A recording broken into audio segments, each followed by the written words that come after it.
사랑하는 교우 여러분께 귀하신 주님의 이름으로 문안합니다. 지난 한 주간 주의 은혜 가운데 평안하셨습니까? 이제 아침 저녁으로 조금 선선한 바람이 부는 것 같습니다. 열대야는 끝났다고는 하는데 여전히 한낮은 무덥습니다. 예, 그러나 서서히 가을이 또 찾아들겠죠.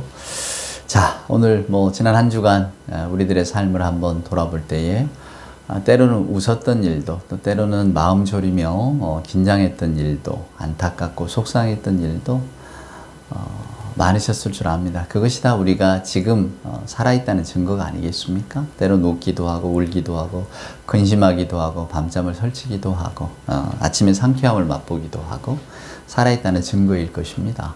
우리 예수 믿는 분들은 이것이 다 하나님의 은혜라고 생각하잖아요. 하나님이 내게 주셨다 이렇게 생각하니까 감사할 뿐입니다. 오늘도 그 감사함을 가지고 아버지 되신 하나님 앞에 나아갑시다. 우리 경배 찬송 95장입니다. 나의 기쁨 나의 소망 되시며 나의 생명이 되신 주.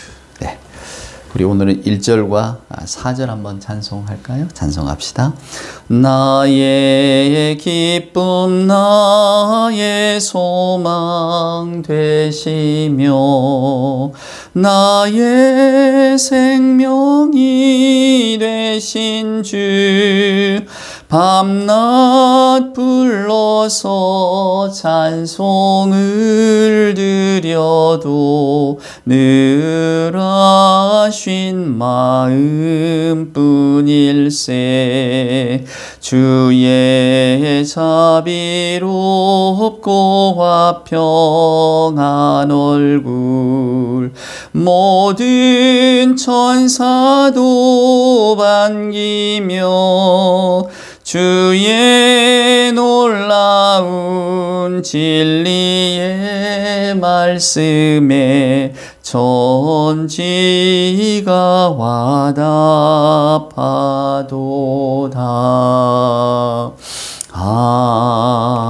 아멘.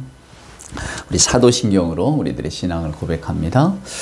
전능하사 천지를 만드신 하나님 아버지를 내가 믿사오며 그 외아들 우리 주 예수 그리스도를 믿사오니 이는 성령으로 잉태하사 동정녀 마리아에게 나시고 본디오 빌라도에게 고난을 받으사 십자가에 못 박혀 죽으시고 장사한 지 사흘 만에 죽은 자 가운데서 다시 살아나시며 하늘에 오르사 전능하신 하나님 우편에 앉아 계시다가 저리로서 산자와 죽은 자를 심판하러 오시리라.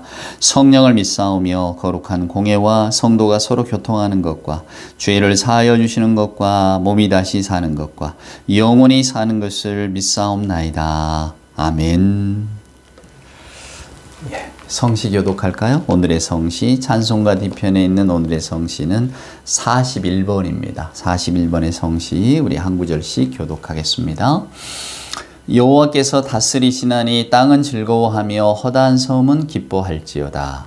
구름과 흑암이 그를 둘렀고 의와 공평이 그의 보좌의 기초로다. 불이 그의 앞에서 나와 사방의 대적들을 불사르시는도다. 그의 번개가 세계를 비추니 땅이 보고 떨었도다. 산들이 여호와의 앞 곧 온 땅의 주 앞에서 밀랍같이 녹았도다. 하늘이 그의 의를 선포하니 모든 백성이 그의 영광을 보았도다. 조각한 신상을 섬기며 허무한 것으로 자랑하는 자는 다 수치를 당할 것이라. 너희 신들아 여호와께 경배할지어다. 여호와여 시온이 주의 심판을 듣고 기뻐하며 유다의 딸들이 즐거워하였나이다. 여호와여 주는 온 땅 위에 지존하시고 모든 신들보다 위에 계시니이다. 여호와를 사랑하는 너희여 악을 미워하라. 그가 그의 성도의 영혼을 보존하사 악인의 손에서 건지시느니라. 의인을 위하여 빛을 뿌리고 마음이 정직한 자를 위하여 기쁨을 뿌리시는도다. 의인이여 너희는 여호와로 말미암아 기뻐하며 그의 거룩한 이름에 감사할지어다. 아멘. 예. 오늘 예배 찬송은 찬송가 436장입니다. 나 이제 주님의 새 생명 얻은 몸. 찬송가 436장. 우리 1절과 2절 함께 찬송할까요? 436장 찬송합시다. 나 이제 주님의 새 생명 얻은 몸 옛것은 지나고 새 사람이로다. 그 생명 내 맘에 강같이 흐르고 그 사랑 내게서 해같이 빛난다. 영생을 누리며 주 안에 살리라. 오늘 또 내일 또 주 함께 살리라. 주 안에 감추인 새 생명 얻으니 이전에 좋던 것 이제는 값없다. 하늘의 은혜와 평화를 맛보니 찬송과 기도로 주 함께 살리라. 영생을 누리며 주 안에 살리라. 오늘 또 내일 또 주 함께 살리라. 아멘. 네, 기도하겠습니다. 사랑과 은총으로 함께 하시는 아버지 하나님 감사합니다. 산천도 초목도 다 주 안에서 새롭게 됨을 오늘 이 시간 함께 찬송하며 고백해 하시고 저희들 역시 새 사람을 입었음을 고백해 하시니 하나님 감사합니다. 이 시간 저희들의 마음 문을 하나님 활짝 열어주옵기를 소원합니다. 근심과 걱정으로 가득 찬 저희들의 마음 하나님 열어주시고 무엇보다 인간의 생각과 고집과 선입견으로 가득 찬 저희들의 마음도 활짝 열어주옵기를 간절히 소망합니다. 그리하여 하나님의 빛을 보게 하시고 하나님께서 우리 안에 주신 빛으로 우리 자신을 돌아보게 하시고 우리들의 인간관계를 보게 하시고 이 세상을 보게 하여 주시옵소서. 하나님은 세상을 이토록 사랑하사 그 아들 예수 그리스도를 값없이 내어주셨는데 과연 저희들은 저희가 살고 있는 이 세상과 저희 주변의 사람들과 저희 주변의 일들 모두를 사랑하고 있는지 곰곰이 생각해 봅니다. 내 자신을 향해 닫혀진 마음의 문을 열어 먼저는 나 자신을 사랑할 수 있도록 하나님 도와주시고 혹여 우리 중에 나만을 사랑하는 이가 있다면 내 이웃을 향해 닫혀진 그 문도 열게 하사 남들도 나처럼 여기고 사랑케 하여 주시옵소서. 이 세상을 온통 슬픔과 못마땅과 원망과 불평의 눈으로 바라보는 하나님 그러한 심령이 있거든 그 심령도 열어주사 하나님이 세상을 이처럼 사랑하셨듯 우리 주변에 있는 모든 관계와 또한 행해지는 일들에 먼저는 감사함을 회복해 하여 주시옵소서. 우리가 하나님의 시선으로 세상을 바라보고 하나님의 시선으로 사람을 바라볼 때에 얼마나 놀라운 변화가 내 안에서 일어나는지 아버지 하나님 이제 점점 다가오는 가을 아침에 저희들 마음의 깊은 곳을 그러한 마음으로 살필 수 있도록 도와주시옵소서. 높고 맑은 가을 하늘을 우러러 한 점 구름 없는 깨끗하고 하나님 앞에서 진솔하고 또 세상에 대하여 가난한 마음을 품게 하여 주시고 차고 또 싸늘한 가을 바람을 느끼면서 우리들의 영혼이 새롭게 살아나는 그런 영적 순화의 경험 또한 하게 하여 주옵소서. 하나님 허물 많고 또 바라는 것 많고 또 삶의 모든 것들이 내 뜻대로 되지 않아 슬픔도 원망도 많은 저희들이 오늘 또 하나님 앞에 모여 예배합니다. 이제 말씀으로 우리들의 생각을 깨끗게 하여 주시고 그 생명의 말씀이 우리를 살려서 우리가 방금 부른 찬송가처럼 모든 것이 다 새롭게 변하는 그런 놀라운 변화가 우리 안에 있게 하여 주옵소서. 말씀이 단비처럼 내려오기를 간절히 소망하는 그 마음에 우리 주의 축복이 가득할 줄 믿사올 때에 우리 구주 예수님의 귀하신 이름으로 간절히 기도드리옵나이다. 아멘. 오늘 우리가 함께 묵상할 하나님의 말씀, 우리 신약성경 갈라디아서에 있는 말씀을 한 절 보도록 하겠습니다. 갈라디아서 1장입니다. 갈라디아서 1장 6절 말씀 한번 보시겠어요? 그리스도의 은혜로 너희를 부르신 이를 이같이 속히 떠나 다른 복음을 따르는 것을 내가 이상하게 여기노라. 다른 복음은 없나니 다만 어떤 사람들이 너희를 교란하여 그리스도의 복음을 변하게 하려 함이라. 그러나 우리나 혹은 하늘로부터 온 천사라도 우리가 너희에게 전한 복음 외에 다른 복음을 전하면 저주를 받을지어다. 우리가 전에 말하였거니와 내가 지금 다시 말하노니 만일 누구든지 너희가 받은 것 외에 다른 복음을 전하면 저주를 받을지어다. 네. 사도 바울 선생님의 이런 표현은 참 드문 표현입니다. 여러분 아시는 것처럼 우리 신약성경, 모두 신약성경이 27권이잖아요. 27권의 신약성경 가운데 제일 먼저 쓰여진 성경이 바로 이 갈라디아서입니다. 갈라디아서. 우리는 흔히 복음서를 맨 처음에 딱 펼치면 마태, 마가 이렇게 시작하니까 마태복음이 맨 처음에 역사적으로 맨 처음에 쓰여진 성경책이었거니 이렇게 생각하시지만 그게 아니고요. 갈라디아서가 제일 먼저 쓰여진 그 신약 성경입니다. 이게 한 50여 년경에 쓰여졌다고 보는데, 이 갈라디아는 뭐 지금의 소아시아 지역, 뭐 터키 쪽이라고 생각하시면 되겠습니다. 거기 이제 사도 바울이 복음 전도를 하면서 갈라디아 지방에 가서 복음 전도를 했잖아요. 그리고 이제 그 갈라디아 지방을 떠나왔습니다. 떠나와서 갈라디아 교인들이 교회 생활을 어떻게 잘하고 있는가 이렇게 귀를 기울여 봤더니 전해오는 소식이 그렇게 아름답지 못한 소식이었어요. 오늘 이 성경 말씀처럼 다른 복음을 따라가고 있다고 하니 이게 도대체 무슨 말이냐? 여기 보면 사도 바울이 내가 저주한다 이랬잖아요. 심지어는 하늘로부터 온 천사라도 내가 저주해 버릴 거야. 막 이런 말을 합니다.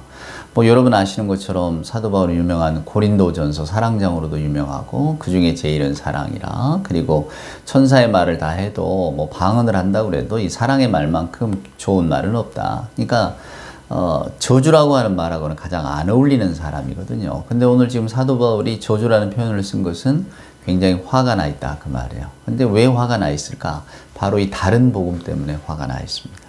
제가 얼마 전에 그 유종호 선생님이라고, 전에 이제 연세대학에서 강의도 하시다 지금 다 은퇴하셨죠. 이제 그분이 이제 6.25를 맞았던 그 유년 시절에 대한 이야기를 이렇게 책으로 된 걸 읽어본 적이 있습니다. 근데 그분이 이제 중학교 때 그 뭐 전쟁이 났나봐, 6.25 전쟁이. 그래서 그 이제 충청, 그 충주 뭐 이런 데서 핀신 생활을 했는데요. 그때 이제 왜 우리 전투기라고 하잖아요. 그 전투기가 요렇게 떠서, 그때는 아무래도 북한군이 가지고 있는 전투기는 거의 없었으니까 이제 우리가 유엔군 참전해서 그 전투기들이 떴잖아요. 그러면 이 낮게 날아서 하여간 기총수사도 해야 되니까 이제 막 쏴야 되니까 낮게 날았겠죠. 그러면 그 소리가 되게 시끄러웠나 봐요. 그래서 그때 당시 사람들이 그 전투기를 쌕쌕이라고 불렀답니다. 쌕 소리가 나니까. 이제 자기 기억인 거죠. 그리고 또 동네 사람들이 하는 이야기를 들어보니까 저 비행기가 바로 호주 비행기라고. 그래서 쌕쌕이는 호주 비행기다. 자기는 그렇게 알았대요. 쌕쌕이는 호주 비행기다. 근데 실제로 호주는 우리나라에 여러분 그 참전을 하기는 했습니다. 호주는 참전을 했어요. 근데 한 1000여 명가량 군인들이 죽었죠, 우리나라도. 근데 전투기가 날아오진 않았거든요. 그럼 왜 그때 우리나라 사람들은 왜 저 쌕쌕이 전투기를 호주 비행기라고 했을까? 눈치채셨습니까? 그때 우리나라 대통령 이승만 대통령이었잖아요. 그 이승만 대통령의 부인이 프란체스카. 그분의 국적은 오스트리아입니다. 오스트리아. 오스트레일리아가 아니에요. 호주는 오스트레일리아잖아요. 그리고 오스트리아는 우리나라 여기에 참전하지도 않았습니다. 그러니까 왜 그런 이야기가 나왔냐면, 그래.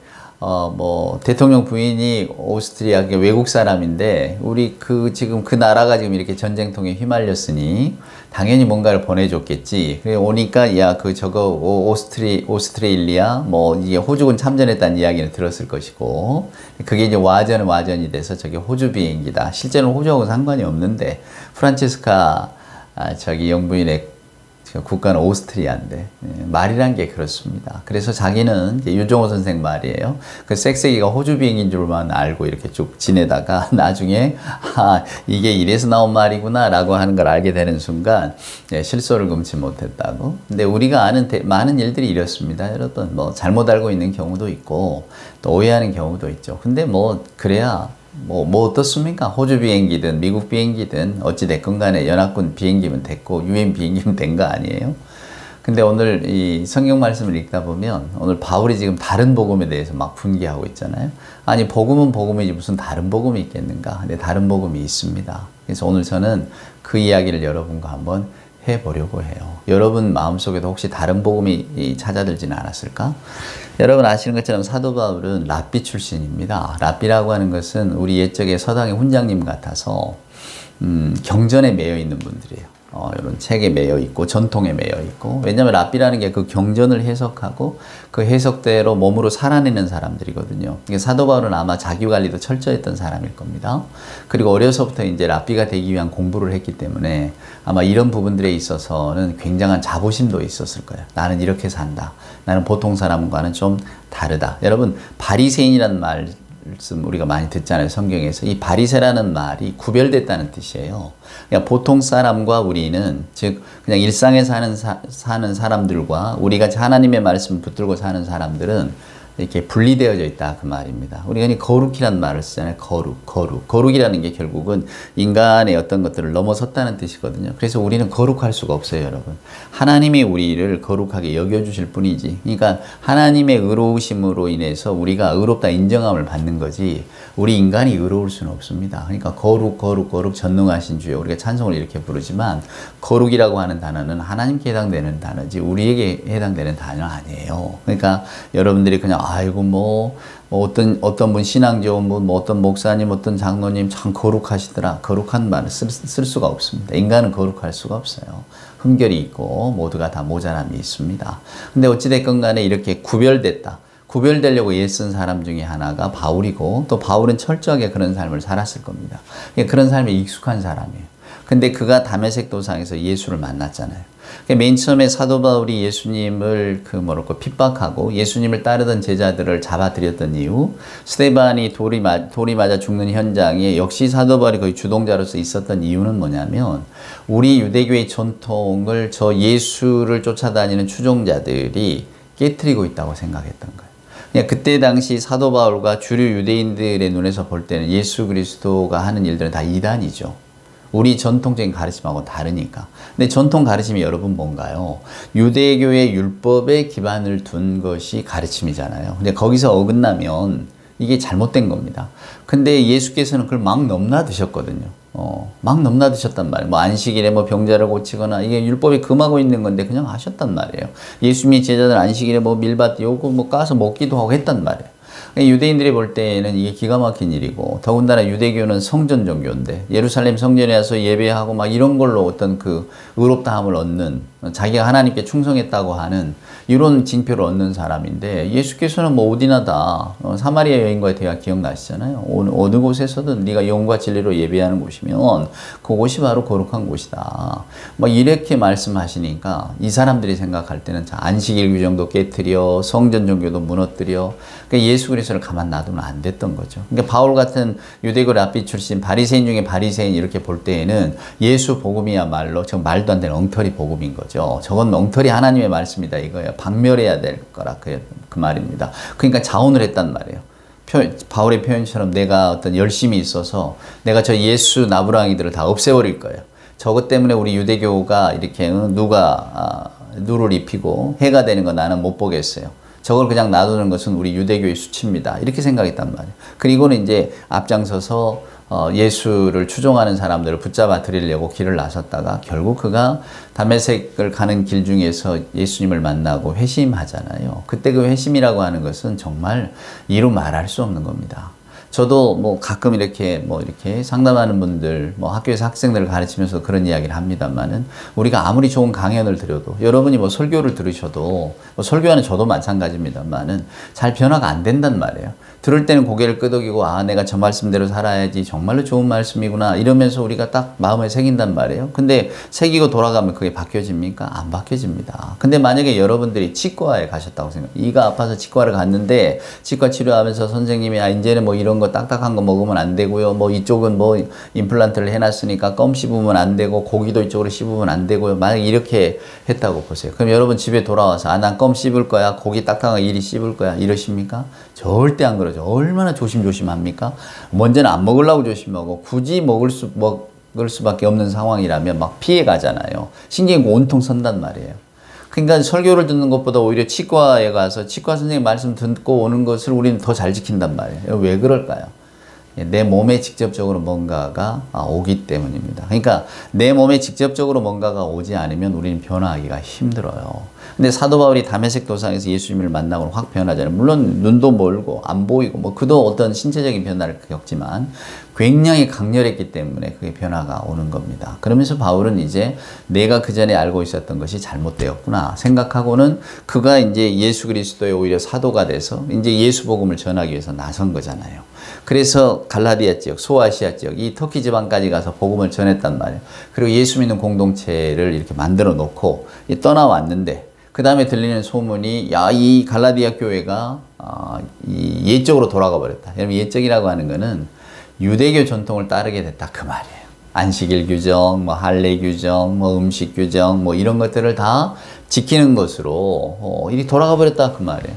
지금 우리 생각에는 그게 뭐가 나빠요라고 하시지만은 그때 당시 바울의 심정에서 보면 자기가 너무나 어렵게 그 유대교라고 하는 굴레에서 벗어나왔잖아요. 자기도 그게 진리라고 생각했는데 예수님을 만나고 나서는 그게 아니라는 걸 알게 됐잖아요. 그리고는 기껏 가서 자기가 교회를 개척하고 복음을 전해놓고 떠나왔는데 그 유대교를 믿는 사람 가운데 예수 그리스도를 따라가겠다고 개종한 사람들이 소위 말해서 복음 전도자라고 와서는 갈라디아 교인들을 싹 바꿔놓으니까 얼마나 화가 났겠어요. 근데 여러분 그럼 우리가 궁금해지시죠? 뭘 어떻게 바꿨다는 말이냐? 뭘 어떻게 바꿨을까? 제가 아까 유대교 전통으로 돌아갔다 그랬잖아요. 유대교 전통으로 돌아간 게 도대체 뭐가 나빠서? 우리가 성경을 읽어보면 율법이 나쁜 게 뭐가 있어요? 나쁜 거 하나도 없지. 십계명을 읽어보고 또 뭐 이렇게 쭉 계율이 있는 뭐 레위기나 이런 걸 쭉 읽어보면 다 구구절절히 옳은 말씀들 아닙니까? 근데 왜 이런 말씀으로 돌아간다는 것이 왜 나쁜 일이지? 우리 이렇게 생각하기 쉬워요. 그러나 사도 바울이 볼 때에는 이게 정말로 절대로 돌아가서는 안 되는 길이고 지금 저와 여러분도 오늘 이 말씀을 깊이 생각하셔야 될 필요가 있는 겁니다. 그건 뭐냐면 유대교로 돌아간다는 것은 여러분 다른 데로 돌아간다는 게 아니고 우리 인간의 생각으로 돌아간다는 거예요. 아니 유대교로 돌아가는 것 율법을 지키는 건데 그게 왜 인간의 생각입니까? 율법은 하나님이 주신 건데 맞습니다. 율법은 하나님이 주신 거죠. 근데 하나님이 유대인들에게 법을 줄 때에는 그 법 속에는 자유함이 있고 기쁨이 있고 감사가 있는 법이었어요. 근데 유대인들은 그 법을 받아들이기는 받아들이되 그걸 뭘로 바꿔놨냐면 의무감과 죄책감으로 바꿔놓았어요.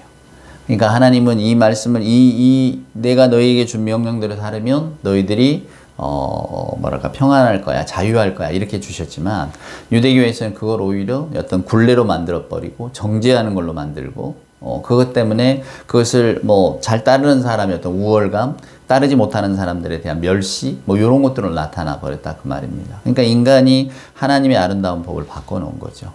달리 말하면 정말로 하나님은 우리에게 권리를 주셨는데 인간이 그걸 의무로 바꿔버렸다 그 말이에요. 가장 극명한 예를 보여주는 것이 돌아온 탕자의 이야기입니다. 우리가 누가복음 15장의 이야기를 뭐 저도 그렇고 여러분도 그렇고 애초에 이 말씀을 들었을 때는 다 잘못 알고 있었어요. 잘못 한다는 게 다른 뜻이 아니고 이 비유의 강조점은 다른 곳에 있는데 A라고 하는 곳에 강조점이 있는데 우리는 B를 주목했다 그 말입니다. 무슨 말이냐면 누가복음 15장의 이 이야기는 그렇잖아요. 둘째 아들이 아버지 재산을 받아서 나갔다가 다 탕진하고 돌아오는 이야기 아닙니까? 네, 아버지가 그 아들을 맞아주는. 그러니까 이 누가복음 15장의 예수님의 비유의 원래 핵심은 돌아온 아들이 아니라 자비로운 아버지예요. 그러니까 누가복음 15장의 비유는 자비로운 아버지에 대한 비유지 돌아온 탕자에 대한 비유가 아니다 그 말입니다. 이게 굉장히 큰 차이예요, 여러분. 자비로운 아버지의 포커스가 맞춰질 때는 우리는 당연히 하나님이 이런 분이다라고 하는 것으로 가게 됩니다. 근데 돌아온 탕자에게 포커스가 맞춰지면 이제 우리에게 맞춰지는 거예요. 우리에게. 그럼 우리가 어떻게 됩니까? 그래, 내가 전에는 예수 말씀도 모르고 하지만 알았어도 엉망으로 살다가 이제 내가 다시 손들고 왔으니 이제 나를 좀 귀하게 여겨주세요. 그렇게 된다 그 말입니다. 회개하고 반성하고 하나님 앞에 엎드리는 하나님께 용서를 구하는. 여러분 그럼 뭐가 되나요? 맞습니다. 아버지 앞에 나올 자격이 뭐냐? 그것은 통회, 자복, 회개 이렇게 되는 거예요. 그리고 나는 아버지 앞에 이것을 다 죄를 털어놓아야만 아버지가 나를 받아들여 주신다. 그게 뭐가 나쁩니까? 내가 잘못한 거 하나님한테 고하고 용서받으면 좋죠? 좋죠. 근데 하나님 앞에 나오는데 뭐가 생기느냐면 이제 자격 조건이 생기는 거예요. 우리가 이렇게 해야만 하나님께로 나올 수 있고 이렇게 하지 않으면 하나님께 나올 수 없다 그 말이에요. 차이가 느껴지십니까? 우리 하나님은 그런 분이 아니세요. 하나님은 한없이 자비로운 분이고 어떤 사람이든 하나님은 다 포용해 주시는 분인데 우리가 이 복음서를 뭐 만약에 그렇게 돌아온 탕자의 비유로 읽어버리면 하나님 앞에는 절대로 그냥 나올 수 없습니다 라고 하는 조건이 붙어버리는 거예요. 그러니까 하나님이 과연 저 사람도 사랑하시고 이 사람도 사랑하실까? 그렇게 안 돼버린다 그 말입니다. 언제나 하나님 앞에는 우리가 흔히 여러분 뭐 공사 현장이라든가 아니면 어떤 그런 좀 커다란 어떤 그 사무실이나 이렇게 들어갈 때 항상 보는 게 있잖아요. 공사 현장도 그렇고 어디를 가도 뭐가 있습니까? 관계자의 출입금지. 그 편말 보시죠. 관계자의 출입금지. 교회가 그렇게 돼버리는 겁니다. 관계자의 출입금지가 돼버리는 거예요. 하나님은 우리에게 그런 교회 공동체, 그런 예수복음 공동체를 만들라고 하신 적이 없거든요. 근데 우리가 그걸 만들어버린다 그 말입니다. 사도 바울이 갈라디아 교회에 가서 이제 이방인 전도도 해야 되는데 이방인들은 뭐 유대교 전통도 모르고 아무것도 모르잖아요. 이게 사도 바울이 복음을 전할 때는 그 이방인들에게도 야 예수가 왜 우리의 구세주가 되는가? 예수라고 하는 분이 이 땅에 오셔서 우리 죄를 대속하셨다. 우리로 하여금 한없는 자유와 기쁨을 주시려고 예수께서 우리의 죄를 대신 지셨으니 이제는 죄의 굴레를 매지 말라. 여러분들도 이제는 한없이 하나님의 자녀라고 하는 기쁨 속에 살아가라. 이게 복음 메시지의 핵심일 거였거든요. 근데 이 핵심을 깨트려 버렸다 그 말입니다. 하나님의 자녀가 그냥 되는 줄 알아? 자격 조건이 돼야 돼. 이렇게 나오니까 사도 바울이 이제 왈칵 화가 나는 겁니다. 내가 그걸 다 경계를 허물어 놨는데 다시 그 벽을 세우고 있잖아요. 아무나 못 들어와가 돼버렸잖아요. 아무나 오시오. 우리 아버지는 먼저 여러분을 받아들이기로 마음을 먹으시고 그게 하나님의 구원 계획이었다고. 그래서 아들 예수를 보내시고 십자가에서 그 목숨으로 대속제물로 삼으셨다고. 그러니까 이제 여러분들은 내가 유대인이건 아니건 내가 뭐 어떤 신분을 가졌던 어쨌건 내가 남자이건 여자이건 그 아무 상관없이 그냥 이렇게 뛰어 들어오면 됩니다. 복음의 세계는 그렇게 한없이 넓은 바다와 같은 세계고 여러분들을 다 받아들여 줄 수 있는 세계입니다. 그 얼마나 아름답고 복된 세계입니까? 이렇게 복음 전도를 해놨는데 그 다음에 온 전도자가 이걸 싹 바꿔버렸다 그 말이에요. 그냥 예수 믿으면 안 돼. 여러분 다 바꿔야 돼. 복장도 바꿔야 되고 뭐 생활 양식도 바꿔야 되고 다 바꿔야 돼. 여러분 이게 차이가 큽니다. 내가 감동해서 바꾸는 거하고 누가 시켜서 바꾸는 건 달라요. 아까 제가 치과에 간 예를 들었습니다만은 치과 치료를 받게 되면 되게 불편하잖아요. 저도 치과 치료 받기는 싫어하는데 뭐 소리도 나고 막상 고통보다는 그냥 그 분위기라든가 뭐 가기 전에 그리고 막 갈리는 소리 이런 것들이 좀 불편하단 말이에요. 웬만하면 안 가려고 합니다. 그러다 보니까 한마디 한마디를 신경을 쓰는 거잖아요. 아, 내가 웬만하면 다시 안 와야지. 그러려면 요 이야기를 잘 들어야지. 그런 거 아닙니까, 여러분? 그러면서 우리 행동을 바꿔간다 그 말이에요. 왜? 오기 싫으니까. 근데 여기 역시도 어떤 그 조건이 달려 있잖아요. 다시 오기 싫으면 바꾸시오. 우리가 그렇단 말이에요. 그러니까 우리는 어떤 행동을 자발적으로 바꾸지는 못해. 반드시 뭔가가 들어와야 바꾸는 거예요. 통제가 들어오고 제재가 들어오고 혹은 나한테 오는 불이익이 있어야만 바꾸는 것인데 이게 우리들의 일상의 삶입니다. 근데 사도 바울은 저와 여러분에게 그 인간의 조건을 들이밀지를 않았거든요. 그러니까 인간적인 마음으로 예수 복음에 접근하지 않았다 그 말입니다. 우리도 마찬가지입니다, 여러분. 우리들의 요즘 뭐 교회 생활이든 신앙 생활을 이렇게 바라다 보면 우리가 정말 믿음의 기쁨 때문에 대속의 감사함 때문에 우리가 정말 하나님 앞에 나와 예배할까? 물론 처음에는 그랬겠지만 교회 생활이 이렇게 졌다 보면 우리도 모르게 체면을 차리게 되고 또 뭔가 기준을 세우게 되고 그렇죠? 우리끼리에도 어떤 비교 우위를 가지려고 하고. 그러니까 뭐, 저도 많이 경험했습니다만, 교회 안에 좀 이렇게 갈등이 생겨날 때가 그 뭐 직분자라고 해서 뭐 장로님, 뭐 권사님, 안수집사님, 이런 분들 막 이렇게 선거하고 이럴 때가 굉장히 교회가 힘들어지거든요. 왜냐하면 서로 갑자기 자격 조건을 따진단 말이에요. 너는 되고 너는 안 되고. 좋아요. 하나님 앞에서 그냥 그것만 모범적인 신앙생활을 했나 안 했나 이것만 따진다면 좋은데 나중에는 이제 뭐 누가 친하고 네 집 아들이고 나 뭐 전에 저 집이 나 뭐 될 때 찍어줬고 막 이런 식으로까지 막 변해버리고 막 우리가 남이냐 이 웬만한 밀어주자 막 세상의 선거하고 똑같이 되니까 야 이건 아닌데 이런 생각이 드는 겁니다. 그래서 차라리 그냥 이렇게 지목하면 어떨까 이런 생각도 들 때가 있었어요. 그건 뭐 말도 안 되는 이야기지만 오죽하면 그랬겠습니까?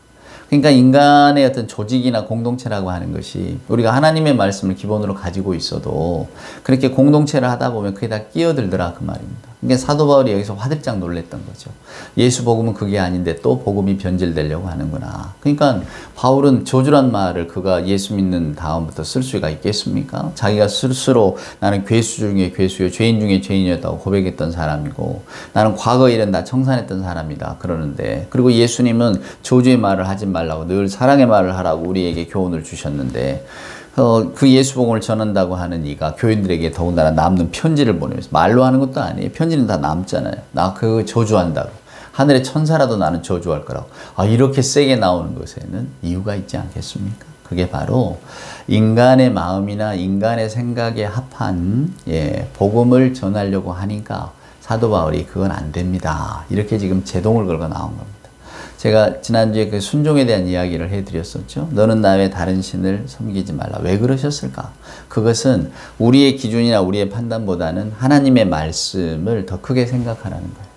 오늘 저와 여러분도 마찬가지입니다. 우리가 예수 복음을 생각하고 값없이 은혜를 받았다, 좋은 이야기죠. 근데 우리도 교회 생활 하다 보면 나나 평생 예수 믿는 나나 어제 예수 믿겠다고 결심한 저 사람이나 하나님께서 똑같이 대해 주신다고 생각하면 이제 막 마음속에서 불이 나는 겁니다. 비교를 해 주셔야죠. 나는 평생을 섬겼는데, 평생 섬길 때 내가 여기다 시간, 제 정열, 또 헌금, 헌신 얼마나 많이 제가 쏟아부었습니까? 근데 저 사람 이제 와서 1시간 예수 고백한 사람을 나랑 똑같이 취급해 주시면 내가 너무 억울하죠. 우리 마음속에는 그게 나타난다 그 말입니다. 그래서 제가 몇 번이고 그 말씀을 인용했습니다만, 마태복음 20장의 그 포도원 품꾼의 비유를 보시면 새벽부터 와서 일한 사람이나 저녁에 해질물에 와서 1시간 일한 사람이나 포도원 주인이 똑같이 대접을 해주잖아요.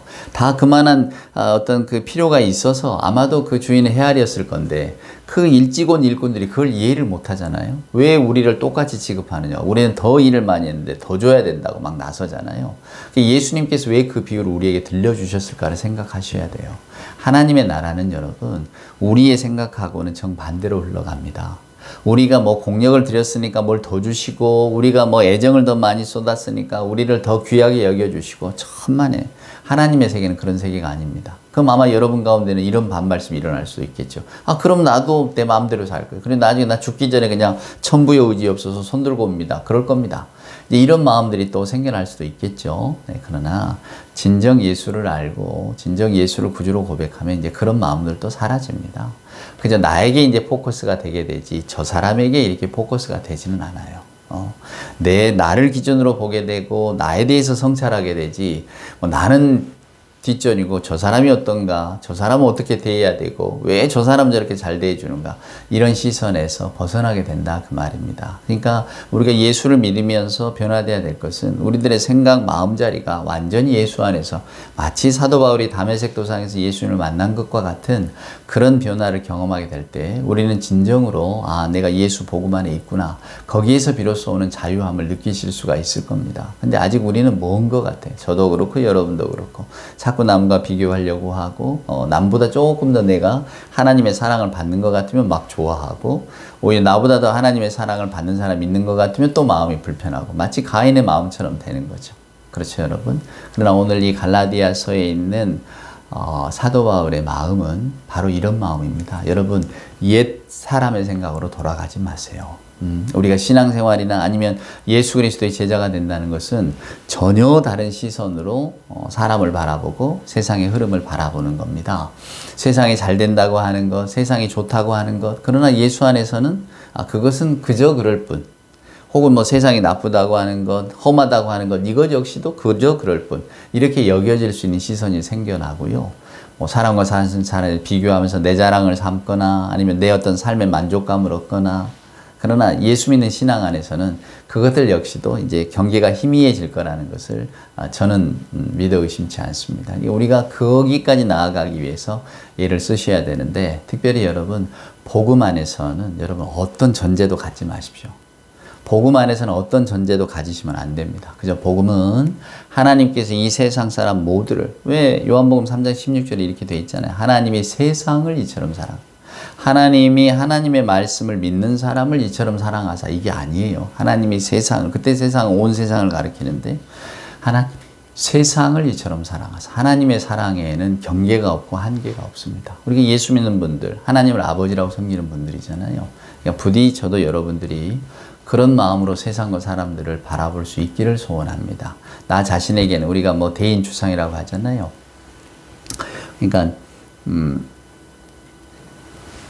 남을 대할 때는 여러분 봄바람처럼 대하고 나를 대할 때는 이렇게 매섭게 대하라. 그런 말들이 있습니다. 그러니까 그런 말처럼 살아가는 거죠. 내가 하나님 안에서 어떻게 하면 온전히 살아갈까를 나는 고민을 하되, 그러나 뭐 다른 사람, 뭐 하나님이 어떻게 사랑하시든 그건 내 세상의 기준으로 볼 게 아니라 하나님께서 하시겠다고 성경에 이렇게 주셨으니까 그거는 내가 헤아릴 수 없고 받아들이기 어려울지 몰라도 그냥 하나님이 하시는 일이니까 아멘 하시면 되고, 오히려 나 같은 죄인 살리신 주 은혜 놀라워, 이런 고백을 하면서 하나님 안에서 그저 어떤 그 한없는 자유함을 누리시면 그것이 인생의 가장 복된 일이 아닐까?